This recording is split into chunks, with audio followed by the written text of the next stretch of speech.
అంటే మీరు ఎప్పుడు క్లాసిక్ క్యారెక్టర్స్ ఒక ఇంపార్టెంట్ రోల్సే చేశారు. గ్లామర్ వైపు అసలు ఎప్పుడు పోలేదు మీరు. రమ్యకృష్ణ గారు చేశారు, కొంతలో కొంత సౌందర్య కూడా చేసింది. మీరు అస్సలు అటు పక్కకే పోలే. పోలేదంటే నాకు స్టార్టింగ్ ఇప్పుడు జంబలకడి పంలో మాస్ క్యారెక్టర్ అండి నేను చేశాను. తర్వాత ఏంటో ఆఫ్టర్ ఇమ్మీడియట్గా నాకు మిస్టర్ పెళ్ళాన్ దొరికింది. మిస్టర్ పెళ్ళాన్ తర్వాత చూసారంటే ఇంకా టోటల్గా హోమ్లీ క్యారెక్టర్స్ దొరికింది నాకు.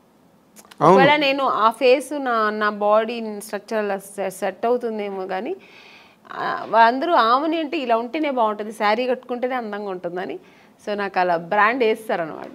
అప్పట్లో జయసుధ గారికి ఉండేది అది. జయసుధ గారికి ఎలా ఉంటుంది, ఆవిడెప్పుడు మాస్ అంటే అడవి రాముడు అవన్నీ చేశారు కానీ చేశారు, సహజ నటి అని ఒక ముద్ర వేసి ఆవిడని అలా పక్కన పెట్టారు. ఎంత బిజీగా ఉన్నా ఆవిడ అవే కైండ్ ఆఫ్ క్యారెక్టర్స్ చేసుకుంటూ వెళ్ళారు ఇప్పటి వరకు. బేసిక్గానండి ఈ మధ్య రోజుల్లో అంటే మీ టైంలో లేదు, ఏముందో బయటకు తెలియదు. బట్ ఈ రోజుల్లో ఈ కాస్టింగ్ కోచ్ అని మీరు ఒక సీనియర్ యాక్ట్రెస్గా, ఒక సక్సెస్ఫుల్ హీరోయిన్గా, ఒక డిగ్నిటీ అవన్నీ నిలబెట్టుకుని ఇన్నాళ్ళు ఇండస్ట్రీలో కంటిన్యూ అయిన ఒక స్టార్గా ఈ ఈ డెవలప్మెంట్స్ చూస్తున్నప్పుడు మీకు ఏమనిపిస్తుందండి? అంటే ఈ ప్రజెంట్ హీరోయిన్స్ ఫేస్ చేసే ఇష్యూస్ కానీ, లేకపోతే ఇండస్ట్రీలో వచ్చిన మార్పులు కానీ. అంటే హీరోయిన్ ఇప్పుడు ఫేస్ చేసిన ఇది సావిత్రి గారి టైంలో నుంచి ఉందండి. ఓకే, ఇప్పుడు మీరు చెప్పేది ఏంటంటే హీరోయిన్స్ డిఫరెంట్ ప్రాబ్లమ్స్ ఫేస్ చేయాల్సి వస్తుందని. ఆ ప్రాబ్లమ్స్ హీరోస్కి లేదు, హీరోయిన్స్కి మాత్రమే ఉంది. అదే కదా చెప్తారు మీరు. అది ఇప్పుడు కాదండి, అప్పుడు ఉన్న హీరోయిన్స్ దగ్గర నుంచి ఉంది. కాకపోతే అప్పుడు సోషల్ మీడియా, ఈ పబ్లిసిటీ ఇవన్నీ లేదు కాబట్టి తెలీదు. ఇప్పుడు అన్ని చిన్న విషయం కూడా ఇప్పుడు ఎలకపోయిందంటే పూలే పోయిందని ఇప్పుడు అంత ఎక్స్ప్లోర్ చేస్తున్నారు. చిన్న విషయాన్ని ఏమీ లేకుండా దాన్ని ఒక పెద్ద ఇష్యూలాగా చూపిస్తున్నారు. అంతే తప్ప ఎప్పుడు లేదండి ప్రాబ్లమ్స్ హీరోయిన్స్కి ఉంటూనే ఉంది. కానీ మనం చూస్ చేసుకోవాలి. హీరోయిన్స్గా అందరూ కష్టపడే వస్తారండి. ఎవరు వచ్చిన వెంటనే హీరోయిన్ ఎవ్వరు అవ్వలేరు. అంటే చేసిన ఆ హీరోయిన్స్ వాళ్ళకే తెలుసు. ఎవరికైనా ఆ వెనకాల ఒక కథ ఉంటుంది, వాళ్ళ బ్యాక్గ్రౌండ్ ఉంటుంది, వాళ్ళు ఏం కష్టపడ్డారు, ఎలా వచ్చారనేది ఉంటుంది. కానీ ఇప్పుడు మనం చూస్ చేసుకోవాలి. రెండు ఉంటుంది, మంచి ఉంటుంది, చెడు ఉంటుంది. మీరు ఏ ప్రొఫెషనల్ తీసుకోండి, ఏ జాబ్లో తీసుకోండి, మీకు ఉంటుంది మంచి చెడు. దాన్ని మనం తీసుకునే రీతి, మనం తీసుకోవాల్సిన ఇది మంచి ఇలా వెళ్ళాలి అనేది మన చేతుల్లో ఉంది అంతే. చెడు ఉందని తెలిసిన తర్వాత మనం ఎందుకు వెళ్తామండి కదా. మీరు ఎప్పుడు అట్లాంటి ఎవరు మీ జనరేషన్ చెప్పాను కదా, ఫేస్ చేశాను నేను కూడా. తెలుగు మనం తమిళ్లో చాలా ఫేస్ చేశాను నేను కూడా. అవునండి, ఇప్పుడు పెద్ద డైరెక్టర్స్ పెద్ద కంపెనీల్లో లేదు అలాంటివి నాకు తెలిసి. కొన్ని కొత్త కంపెనీస్ వస్తాయి, కొత్త వాళ్ళు వస్తారు, సడన్గా ఆఫీస్ వేసుకుని హీరో. మనకేం తెలుసు వాళ్ళు కొత్త ఏదో హీరోయిన్స్ ఛాన్స్ అంట, మనం వెళ్తాము, పిలుస్తారు, మేనేజర్ పిలుస్తారు, వెళ్తాం.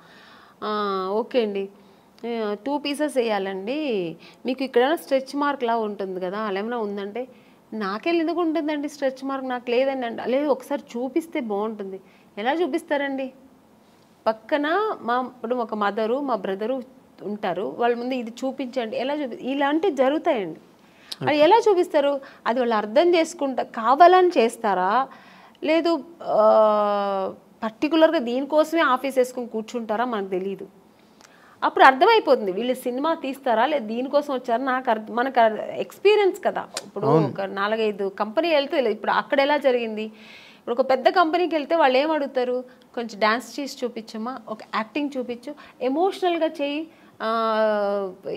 ఇప్పుడు ఒక హీరోయిన్తో మాట్లాడాలి, ఈ డైలాగ్ ఇస్తారు, ఇది ఎలా మాట్లాడతాం, ఇలా అడుగుతారు. అది మనకు సినిమాకు సంబంధించింది మాత్రమే వాళ్ళు అడుగుతారు.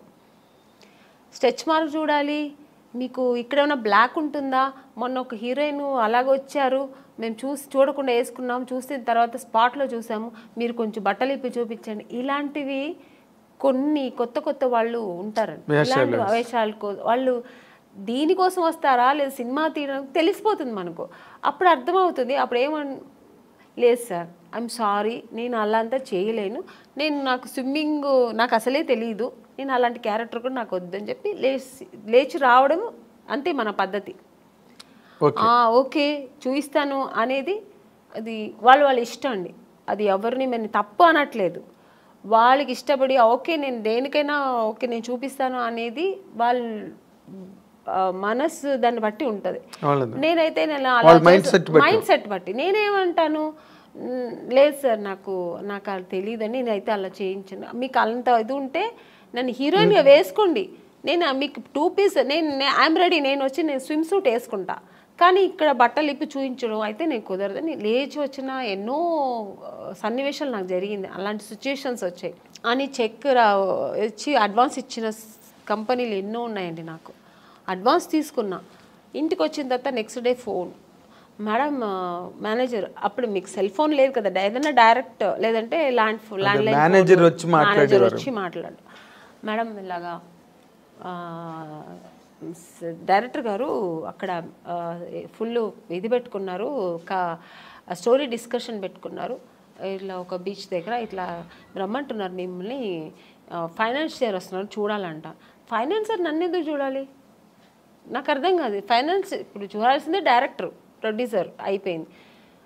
ఇంకా ఎక్కువ అనుకుంటే హీరో చూడాలా, ఓకే హీరో గారు చూడాలి ఎలా ఉంటుంది, నా పక్కనే ఎలా చేస్తే హీరోయిన్ ఒక అమ్మాయి ఎలా ఉంటుందో చూడటం, ఇది పద్ధతి. ఫైనాన్సర్ ఎందుకు చూడాలి నన్ను అనవసరంగా, నాకు అర్థం కాదు. కొన్ని రోజుల తర్వాత అర్థమయ్యేది, ఓ దీని ఇంకోటి నాకు ఎక్కడ అర్థమయ్యేదంటే, మమ్మీ వద్దండి మీరు మాత్రం వస్తే చాలంటేనే అర్థమైపోయేది. కారు తీసుకొచ్చారు, ఐఎమ్ సారీ అని నేను రాను. ముందు మన అమ్మగారు అసలే పంపరు, ఒంటరిగా అంటే మా అమ్మ పంపించేది కదండి. లేదండి మా అమ్మాయిని అయితే ఒంటరిగా పంపాము. మా అమ్మ ఒక్కటే అన్నదండి, సినిమా హీరోయిన్ అవ్వాలా అనుకున్నావు, నాన్నగారి దగ్గర పర్మిషన్ తీసుకుని వచ్చాము, లేదు అప్పుడు ట్రై చేస్తున్నాం, అప్పుడు ట్రై చేసే టైంలో ఓకే దొరికితే చేద్దాం, లేదంటే ఉంది మనకు బెంగళూరులో మాకు ఇల్లు ఉంది, హ్యాపీగా అక్కడ వెళ్ళి జాబ్ చేసుకో, లేదు చదువు పెళ్లి చేస్తా, ఇన్ని ఆప్షన్ ఉన్నప్పుడు మనకు అనవసరం. నువ్వు హీరోయిన్ అవ్వాలా, మనం దానికోసం కష్టపడతాం, అది మనకు అనవసరం. అలా నేను అలాగే ట్రావెల్ అయ్యానండి. నాకు అలాగే ఒక మంచి కంపెనీ, మంచి డైరెక్టర్స్, హెల్దీ పీపుల్స్తో హెల్దీ తప్పు నాది 100%. కీర్తనల్ని బాగా ఆస్వాదించాడు. ఒక్కొక్క కంపెనీ వెళ్ళొచ్చిన వెంటనే నేను ఫస్ట్ దేవుడా నాకు రేపు ఈ కంపెనీ, రేపు నేను హీరోయిన్ అయిపోవాలి, సెలెక్ట్ అయిపోవాలి, ఇలాగే వేడుకునేదాన్ని. అదే కాకపోతే ఇప్పుడు మీరు ఒకటి గమనించాలి, మీరు అన్నారు ఇందాక సావిత్రి గారి దగ్గర నుంచి ఉన్నాయండి ఇలాంటి ఇండస్ట్రీలోని అని. కాకపోతే ఇప్పుడు సోషల్ మీడియా రావడం వల్ల, కానీ హీరోయిన్లే పోలీస్ కంప్లైంట్లు ఇచ్చి కొంతమంది బాంబే నుంచి వచ్చిన వాళ్ళు, లేకపోతే ఏదో మొత్తానికి అలాంటివన్నీ జరగడం, అవన్నీ యూట్యూబ్లో వాళ్ళు వచ్చి వీడియోలు రిలీజ్ చేయడం, ఒక రకమైన డిస్టర్బెన్స్ అన్నది కొన్ని అన్ని చోట్ల అని కాదు, ఇన్ని సినిమాలు వస్తున్నాయి ఎక్కడ జరగవు కానీ, బట్ జరిగినవి మాత్రం చెప్తున్నాను కదండి, ఇండస్ట్రీ పరువు తీయడానికినే వచ్చిన వాళ్ళు అయితే ఇది జరగదండి. ఇంకా వేరే థాట్స్ మీద వస్తారండి కొంతమంది. ఇక్కడ హీరోయిన్లు ఉంటారు, ఇలా ఉంటారు, మనం ఇది సినిమా తీస్తూ ఇది కూడా చేయొచ్చు అనే వాళ్ళు కొంతమంది వస్తారు. అక్కడ ఇలాంటి తప్పులు జరుగుతాయి. ఓన్లీ సినిమాని నమ్ముకొని సినిమాని లవ్ చేసి ఒక సినిమా మనకు ఇండస్ట్రీలో ఈ ప్యాషన్తో వచ్చేవాళ్ళు, కళాకారులుగా వచ్చేవాళ్ళు ఎప్పుడు ఈ తప్పులు అక్కడ ఈ తప్పులు జరగదండి. వేరే థాట్స్ కూడా ఉంటాయి చూడండి దాంతోపాటు, లేదంటే ఆ థాట్స్ మాత్రమే అనుకొని వస్తారు కదా, అక్కడ ఈ తప్పులు జరుగుతాయి. సో అక్కడ కొంతమందికి ఇలా జరుగుతాయి. అవును. తర్వాత మీటూ అనేది కూడా అలాగే ఆడవాళ్ళు కూడా అండి, ఏ హీరోయిన్ కూడా మనం ఇలా అయిపోవాలి, చెడుగానే ఉండాలి, చెడు దారి తొక్కాలని ఎవ్వరు రారండి. అందరూ ఒక డ్రీమ్తో వస్తారు. ఏ అమ్మాయి అయినా సరే నేను ఒక హీరోయిన్ అవ్వాలి, ఎవరికి ఆశ అందరికి సొంతం కదండి. నేను కూడా శ్రీదేవి గారి లాగా కావాలి, నేను కూడా ఒక నగ్మా గారి లాగా కావాలి, నేను కూడా ఒక విజయశాంతి గారు లాగా నేను కూడా ఈ సినిమా ఇండస్ట్రీలో అవ్వాలని అనుకోవడం తప్పలేదు. అందరూ ఆశతోనే వస్తారు కదా. సక్సెస్ అయ్యేది కొంతమంది, సక్సెస్ అవ్వకుండా వెనక్కి తిరిగిపోవడం కొంతమంది. ఆ టైంలో కొంతమంది ఇలా జరిగితే దానికి పాప వాళ్ళు ఏం చేస్తారండి, నమ్మకం, ఒకవేళ మనం హీరోయిన్ అయిపోతామేమో అని ఒక నమ్మకంతో కొన్ని తప్పులు జరిగిపోవచ్చేమో నాకు తెలియదు మరి. అలాంటప్పుడు కొంచెం ఇలా వాళ్ళు లైఫ్లో ఇలా మిస్ అవుతుంటాయి. అవును, మీటూ అనేది కూడా చాలా పెద్ద మూమెంట్. తమిళ్లో రేవతి గారు వాళ్ళందరూ కూడా దాన్ని, జయసూద్ గారు ఇక్కడ, ఆ మీటూ అనేది కూడా చాలా పెద్ద రేంజ్లోనే జరిగింది. దానిలో మీరు పార్టిసిపేట్ చేశారు? లేదండి, నేను చెప్పాను, నాకు మా ఇంట్లో నా సమస్యలు ఎక్కువ ఉంటాయి, ప్రాబ్లమ్స్. ఇప్పుడు చాలా మీ ఇల్లే ఒక ఇండస్ట్రీ, నా ఇల్లే ఒక ఇండస్ట్రీ, అదొక మినీ ఇండస్ట్రీలా ఉంటుంది.